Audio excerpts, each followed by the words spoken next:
Let's make Today a we are salad. going to make a salad. This Vegetable salad vegetable with fresh from the celery garden. and basil. Celery And and guys, fresh from the basil. garden. Nakat ko na yun siya. Hindi ko nakita kasi ang tagal. Need one leftover. With cucumber and then Maybe a little bit palaya corn. This is corn from the can. with corn. Then we'll put the basil and Lagay mo lang sila sa bowl. ano? Celery. Tapos lagyan mo ng celery. Medyo Chop mili. Medyo and then mix this is it for the aroma. in this For our bowl. salad. Mix Smells mo really lang yun good. talaga sila. The smell lahat. of European. Cucumber, Okay. Yes. This is it. corn, And then we'll squeeze the calamansi. tomato.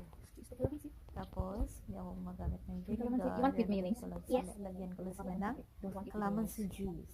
You need to hide the mayonnaise down. Under the salad. for your fun. Calamansi Oh, juice. Very nice. Very nice. You see guys, Yan na, this is fresh from the garden. halo-halo, Bitter with the and papaya. So good. ready to serve na. Yan, matching with chicken.